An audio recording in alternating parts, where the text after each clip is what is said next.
Coming up next on Tech News Today, Alphabet is slimming down its drone internet efforts. Also, Verizon makes life difficult for its unlimited users. Instagram Stories is getting some full screen ads. You better look out for that. Efforts to stop autonomous vehicles from stealing jobs in upstate New York, and the power of the people to choose an emoji for Monopoly. All that and more coming up next on Tech News Today.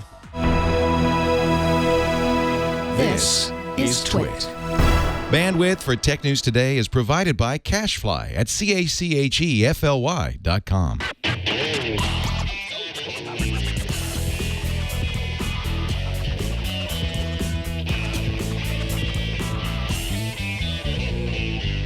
This is Tech News Today, episode 1681, recorded Wednesday, January 11th, 2017. This episode of Tech News Today is brought to you by Rocket Mortgage by Quicken Loans. When it comes to the big decision of choosing a mortgage lender, work with one that has your best interest in mind. Use Rocket Mortgage for a transparent, trustworthy home loan process that's completely online at quickenloans.com/TNT. And by Blue Apron. Blue Apron will send you fresh, high-quality ingredients to cook delicious meals with simple step-by-step instructions right to your door. See what's on the menu this week and get your first 3 meals free with free shipping by going to blueapron.com/twit. Welcome to TNT, Tech News Today, the show where we tell you what you need to know about tech. Yeah, and you better take it because it's news and it's tech. Mm-hmm. That's what we do here. You're going to take it. I'm Megan Maroney. I'm Jason Howell. I'm sorry we went there. We're really not mean people. We just want to talk about technology news. You can take it if you like, or you can leave it. I suppose you can leave it on the table. We don't mind. Don't leave it on the table.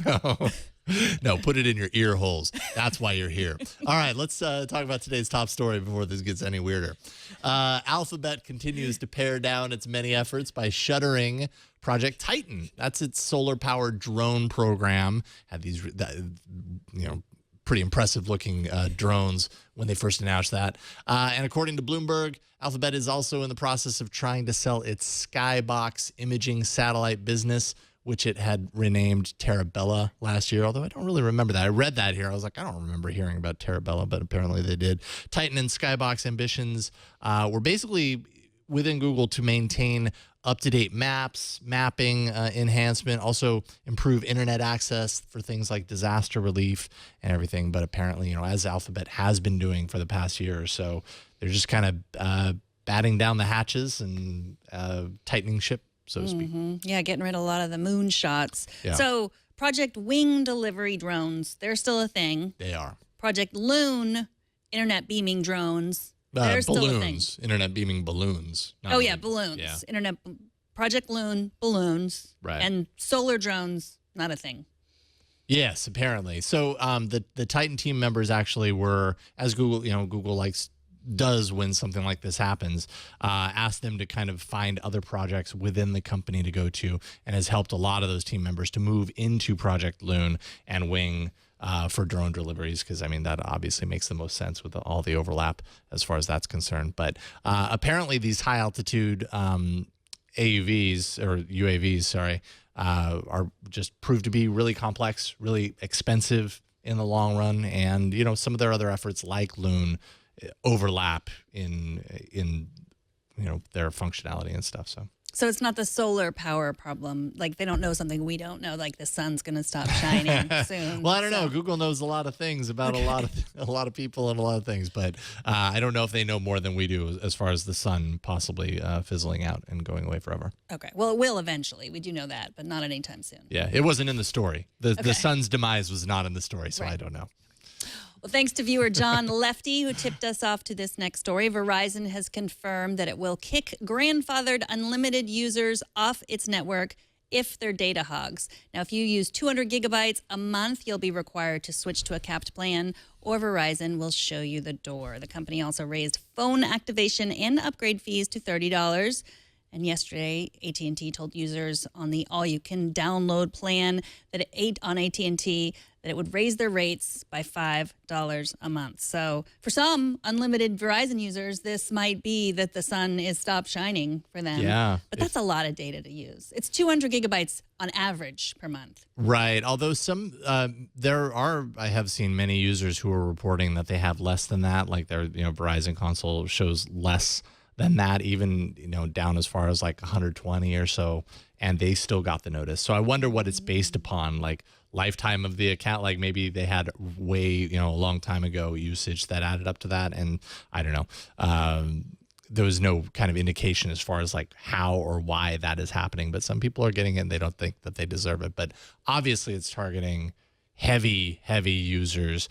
And that can actually, in some cases, that can affect people in like rural areas that don't have really great internet access, but they do have mobile access out there. So in those situations, sometimes people use their mobile internet as their main internet. And so, you end up doing as a hotspot or whatever the case may be. You can churn through a lot of data that way, depending on how you're using it. Mm-hmm. That's true. Yeah. So as for the activation fee, you can get around that if you don't buy the phone from Verizon. So you only have to pay that activation fee if you buy the phone from Verizon. If you buy it at like an Apple store or an Android store. And an Android marketplace, so to speak. Yeah. The Play Store is what you can say next time. Okay. We'll work on that. Okay. We'll work on that. Verizon actually ditched 2-year contracts as well for good last week at CES, which that was a trend that, of course, T-Mobile, at least here in the U.S., T-Mobile kind of kickstarted a while back. So they're all kind of moving into that realm. And, these companies are going to figure out other ways to make money, even when they're getting rid of something and it seems like, oh, they're doing it out of the kindness of their heart. It's a good thing that went away for good now. They're going to figure out some other way, including kind of these upgrade fees, which some people think are just kind of a lame grab at money to make up for other ways that they're losing money. I know. Well, when we changed SIM cards from I put my SIM card in your Google Pixel and I had to call Sprint and I was convinced that they were going to charge me, just for something. Right. Like I just was ready for them to say like, oh, well, you can't use another phone without us getting some money, but they didn't. Yep. And actually this was kind of the whole grandfathered unlimited aspect of this was kind of hit home for me because I was on Verizon before T-Mobile for years and years and years, loved Verizon, had the grandfathered unlimited. And when I moved to T-Mobile, I had to like make that choice of like, do I get rid of the grandfathered unlimited? Because once it's gone, you can never get it back. And, everybody's like, don't do that. When you have it, they'll never get rid of it. Like you are always going to have it. And sure enough, over the years, we've seen piece by piece, incentives or reasons that they're convincing people to give up their unlimited, or in this case, kind of forcing them away from unlimited. So this whole unlimited thing, grandfather unlimited thing, I think has been a thorn in Verizon and other carriers' sides, and they're figuring out how to get rid of it. Mm-hmm. They want to get rid of it, obviously. The deadline is February 16th. 2017. So if you're still using it, that's when you get cut off. So if you're planning on going down in flames, then start your downloading now. Start whatever it is that you do to use all that data right now. Samsung says that more than 96% of its Galaxy Note 7 devices have been returned thanks to its recall after a number of exploding battery incidents that we've talked about many times on the show.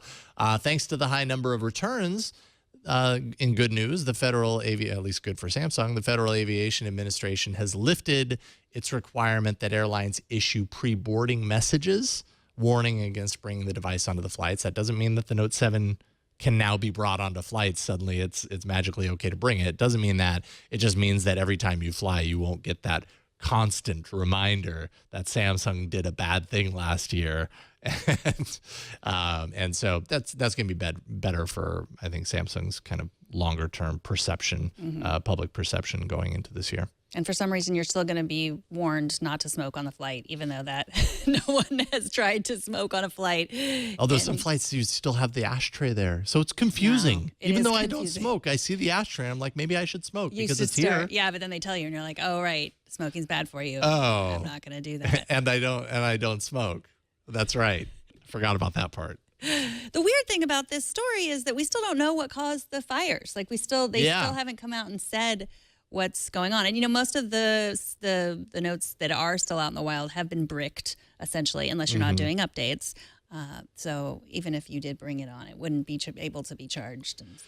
Yeah, that's true. Samsung did say at CES last week that it plans on revealing that it has a very good idea, or they know exactly what went wrong with the notes, and they plan on revealing that information very soon, in air quotes. So it's we're like still a kind of reality waiting. show or I know. something. I can't wait. After Stay the tuned. break, we'll tell you what Samsung Stay tuned until next week to find out what happens next.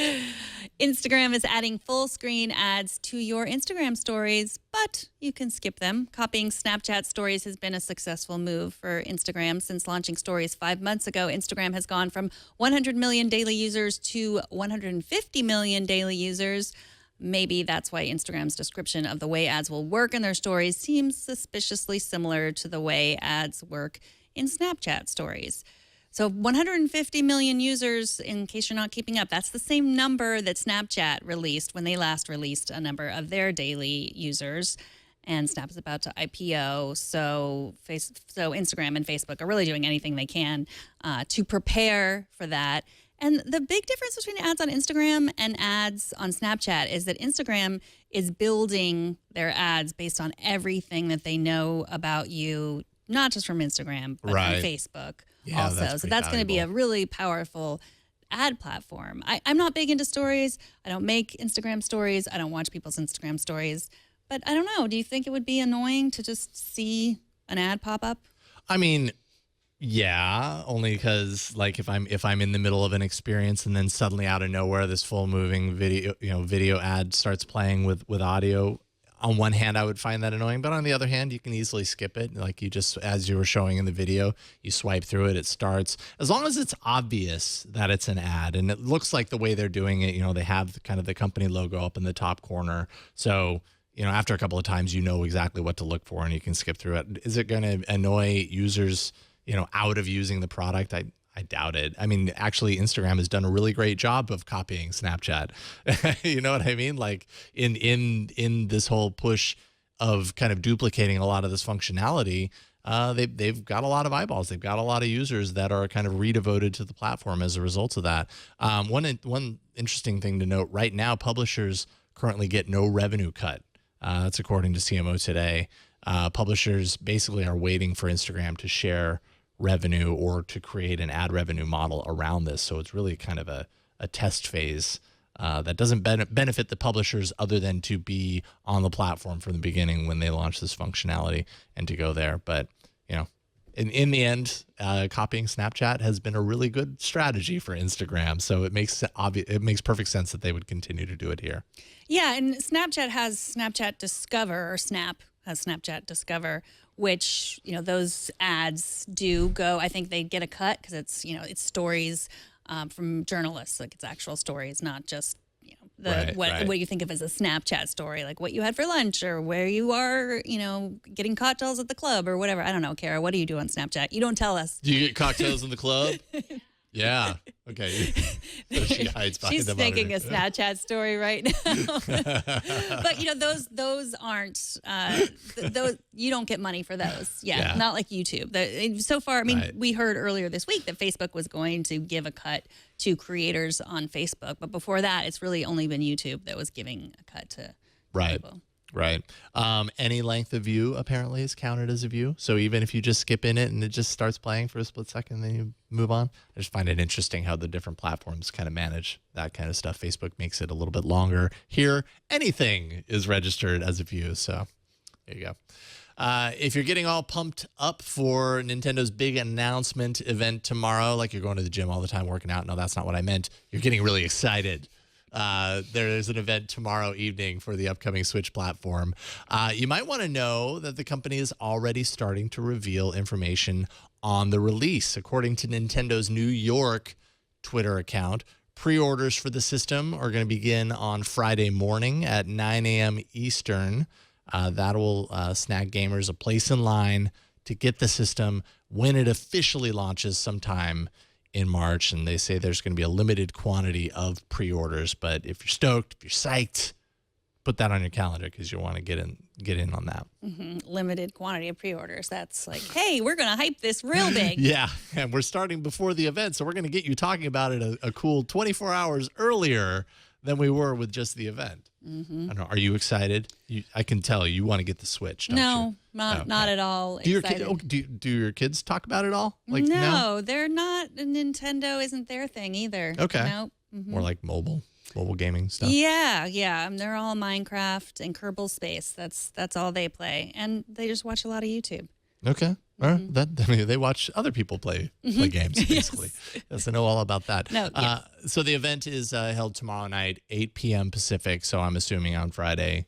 I won't be here actually on Friday, but I'm assuming you guys will talk all about the new system when that happens. I hope so. Yeah. After the break, the driverless car era is here, but some people are less than pleased. Matt McFarland from CNN.com will tell us how people who drive for a living are reacting to impending job automation. But first, let's take a minute to thank Rocket Mortgage by Quicken Loans, the sponsor of this episode. If you have ever applied for a mortgage, you know how frustrating and time-consuming it can be. Even if you're working with a mortgage broker directly, you still have to go online and do a lot of different stuff. And it's not easy. The process is not easy. But when it comes to a big decision of choosing a mortgage lender, it's important to work with someone that you can trust, who has your best interest in mind. And with Rocket Mortgage, you can do that, and you can do it online. It's completely online. You'll get a transparent online process that gives you the confidence to make an informed decision. You don't have to waste time searching through stacks of paperwork. With Rocket Mortgage, you can securely share your financial information to get a mortgage approval in just minutes. You can even adjust the rate and the length of your loan in real time. That way you can make sure you're getting the mortgage solution that's right for you. Whether you're looking to buy a home or refinance your existing mortgage, you can lift the burden of getting a home loan with Rocket Mortgage. Skip the bank, skip the waiting, and go completely online at quickenloans.com/TNT. That's quickenloans.com. Don't forget the /TNT. That way they know that we sent you to them. Equal housing lender, licensed in all 50 states, NMLS, consumeraccess.org, number 3030. And we thank Rocket Mortgage by Quicken Loans for their support. After CES and the North American Auto Show have proven self-driving cars are coming, and they're coming fast. We've heard complaints about safety, liability, and ethics, but today on CNN.com, reporter Matt McFarland writes about cab drivers, truck drivers, and other people who drive for a living who are trying to stop driverless cars in order to keep their jobs. Welcome back to the show, Matt. Thanks for having me. So last time we had you on, we discussed the potential fallout from job automation, and now we're talking about it again. Can you tell us what's happening right now with upstate New York drivers? Right, sure. An organization that represents for-hire drivers in upstate New York sent a letter to the governor and said, hey, we think there should be a 50-year ban on driverless cars. They basically argued that, hey, Uber has promised 13,000 new jobs if they are allowed to operate in upstate New York, and that they should be held to the pledge, and this would be a way to do that.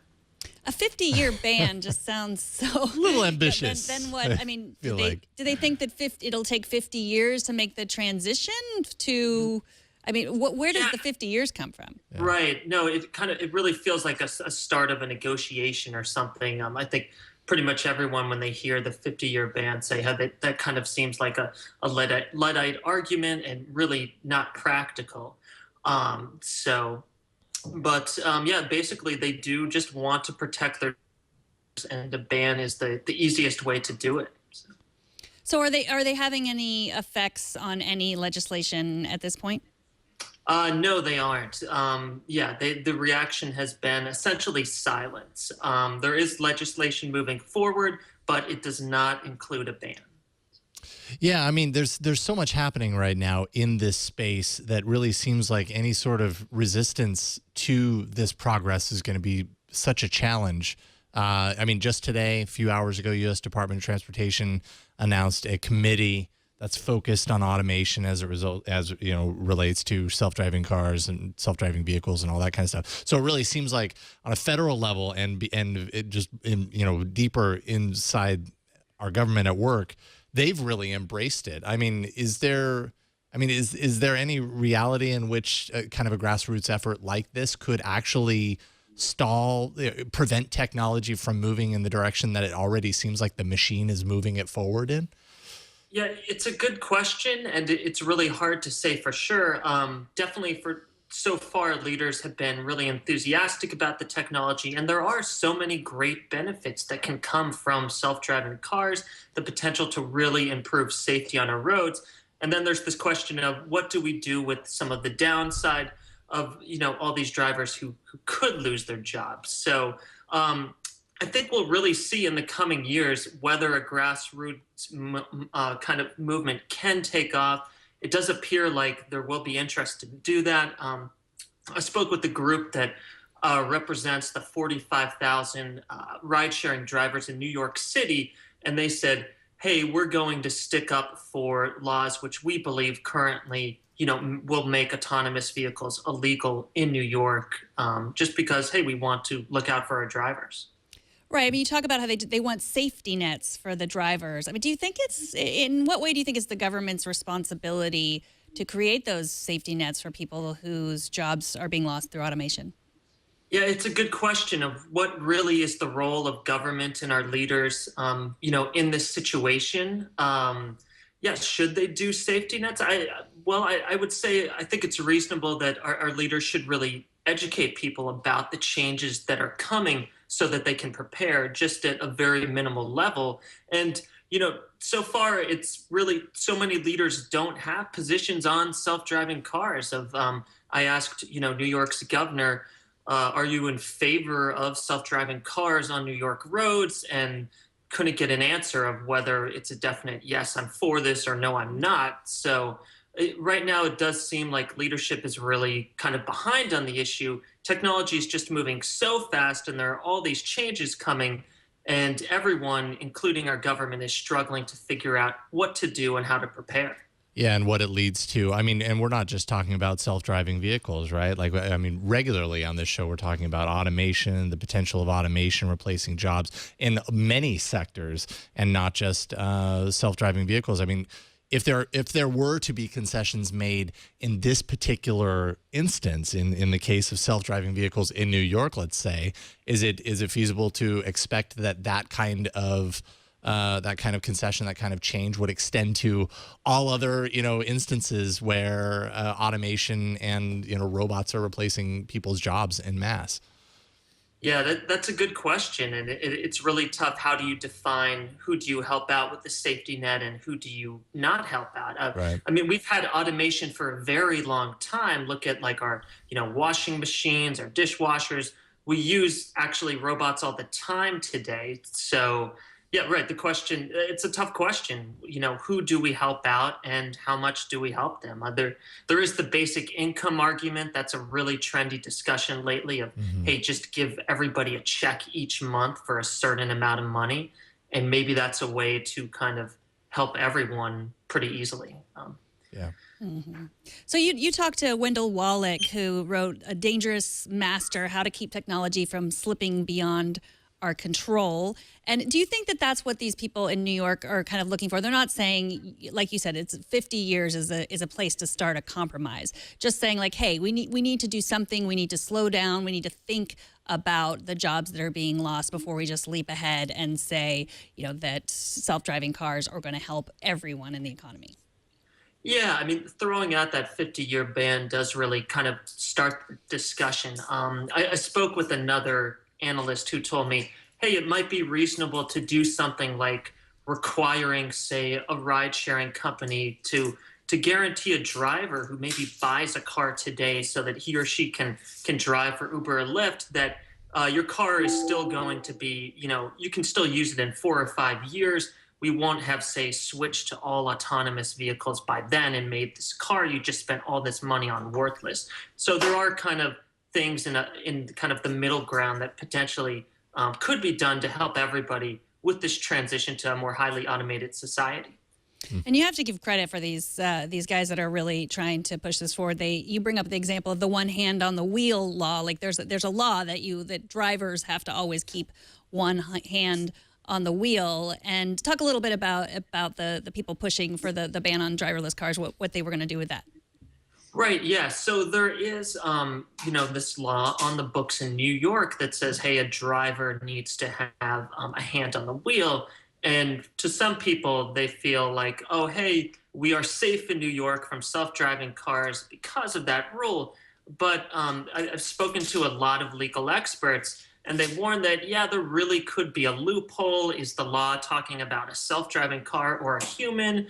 There could be something like the absurdity clause that's brought in to challenge it. So, I think that law as is, it's probably not the end of the discussion on whether we'll have autonomous vehicles in New York. There has been legislation considered about kind of, changing the interpretation of that law so that autonomous vehicles would be allowed, given all the positives they can bring.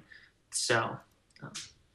Yeah, I mean, it's a very confusing area because it's so new. And then there's the difference between actual driverless cars and then autonomous cars, like something that Tesla's doing, which is slowly slipping the autonomy in. And Tesla is more aimed at this point at cars that people own individually versus, what the true autonomy we're going to probably see first in a ride sharing company. And Uber, especially in New York, has had a bit of a rough time getting through. Do you think that that's going to happen again with self-driving cars, just like what they've faced with the taxi cabs? Well, it's hard to say for sure. I really, just from when I'm trying to talk with New York legislators, I can't say for sure if they're going to challenge it. It's totally a guess that I would think they'll lean to be receptive, at least initially, just because that's been the general trend of leaders I've spoken to throughout the country. And, we've had a long history of embracing technology because, for all of mankind, essentially we've had this history where the benefits have outweighed the negatives.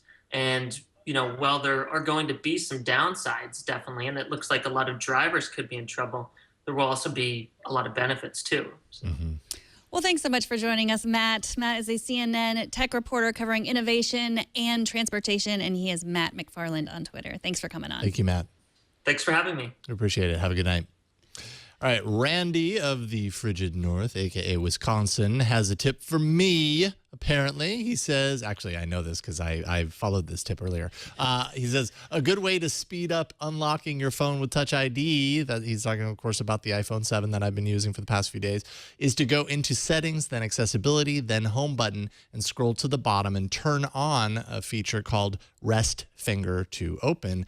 That way, if you click the on-off or home button to wake the device, you don't have to click the home button again to get to your home screen after Touch ID verification. It used to be default behavior, but they changed it. And he says, I did not like the extra click. Lots of interesting settings hidden in the accessibility section while you are in there, worth exploring. And yeah, I activated that, and that totally alleviates my issue there. So that does exactly what my brain expects when I put my thumb on there, and it makes things a little bit quicker. So thanks for sending in those tips. I love that you guys are sending in tips, by the way. It's really, I think it's helping both of us when we get these things. We're like, oh, wait, you can do that? That's pretty neat. Yes. So thanks for doing that. TNT@twit.tv.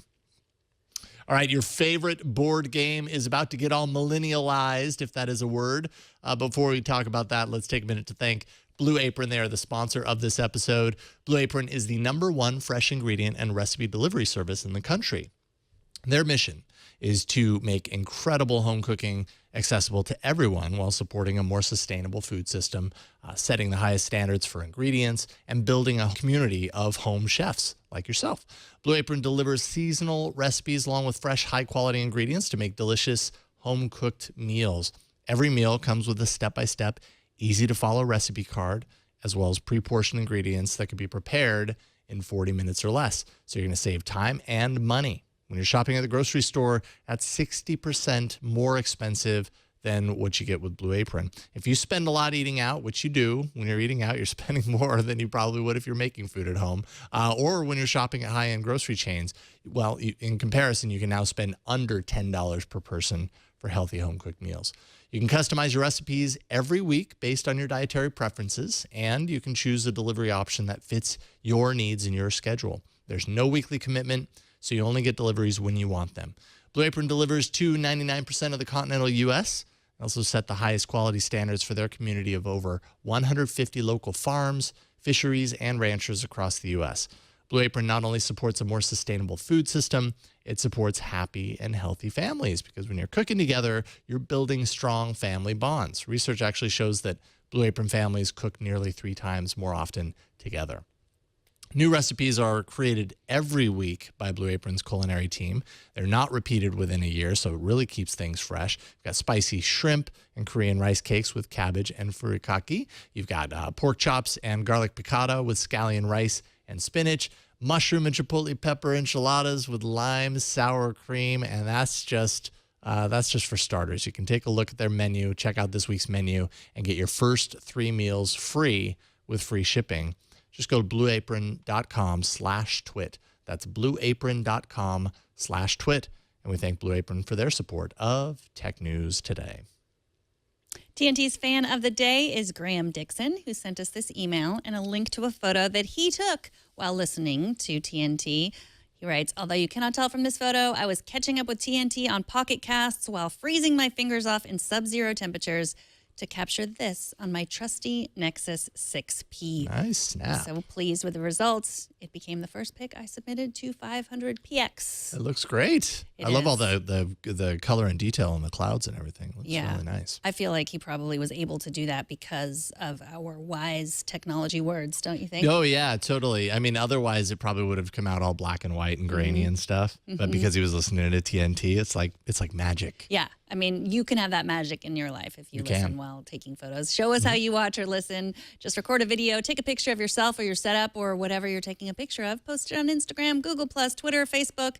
Use the hashtag HowIWatchTNT, and we will find it. All right, so there are 1,000,001 Monopoly versions out there. I've seen so many of them, but Hasbro is not finished. Oh, no. A new version called Token Madness actually allows you to vote on the game tokens that would replace the wheelbarrow and the thimble, as well as the other, traditionally found inside Monopoly games. The boat, the cat. All those, the iron, which I think they took out at some point. Thankfully, because it's what we've all wanted for ever, we now have the chance to vote to pick favorites from 50 new options that include winky emoji, smiley emoji, kissing emoji, laughing with tears emoji, lots of emoji apparently, and hashtag. That's right. Monopoly's going to get a hashtag piece. If you vote for it, it will. If you vote for that, you're a monster. Could you imagine a Monopoly board that had all of the emoji and a hashtag like that? Those are the ones that the majority of people voted for. No. There's a lot of good choices. There's the scooter. I'm surprised Brian did not choose the scooter. I like the giant cell phone. There was the emoji, the typewriter and the old-fashioned looking computer. Okay. The jet ski, you are also a monster if you choose to replace the thimble with a jet ski. But that might be kind of fun to around the board with. No. The dinosaur's good. Yeah. Okay. I like the old-fashioned looking things, the gramophone, etc. But not the hashtag. Not the hashtag and not the emoji. I mean, it's a sign of the times, right? What do you usually pick? I would often pick the thimble because it's easy to stand up and when you're bored, you put it on your pinky. Right, and then you don't get poked with pins. That's got the extra benefit. Right. Yes, and it has a real utility when I'm sewing, which is all the time. Often, I don't have my thimble. Sewing. I've got Monopoly. Yes. Yeah. So you should do that. You should vote. Express how you feel. Crying with laughter emoji. There we go. Brian, you're going to do it, aren't you? You should only vote if you're going to vote for the right things. Oh. Oh, he just likes to get in there and stir things up, though. Millennials. Do they have your pup of choice? No. Just the Scotty. Oh. Well, that's too bad. No corgi in there that I've seen. Well, Sad. next time, Hasbro, you'll get it right. Real quick, we heard from you, and you should check out the Twit store. It's there for you because you asked for it. New designs, some old, some popular favorites from the past, and some limited time edition designs that we've kind of brought back so you can get a chance at them again. We're going to be adding show-specific gear and new designs every single week. You can get them on t-shirts, sweatshirts, mugs, all sorts of things to wear and drink your coffee in. twit.tv/store to get in on that action. And TNT records live every Monday through Friday at 4 p.m. Pacific, 7 p.m. Eastern, 11 p.m. UTC at twit.tv/live. You can be part of the show by emailing us, tnt@twit.tv. Leave us a short voicemail, 260-TNT-SHOW, and find us on Twitter at TechNewsTodayTV. You can find all the ways to subscribe to this show at twit.tv/TNT. And if you want to tweet at me funny names for this show or anything else, like Scooter X did, Monopoly McMonopoly Face. Okay, that's a callback to early 2016 titles of TNT. Yes. So you can do that I am at Megan Maroney. And I'm at Jason Howell on Twitter. Thanks to Brian Burnett for TDing and pushing buttons. Thanks to Kara, who we got in here. She's helping out here in the studio and scrolling. And there she is. She exists. Now she's hidden. Thanks to Kevin for editing the show and making us look good, hopefully, sometimes. And thanks to you for talking tech with us today. We'll see y'all tomorrow. Bye, everybody.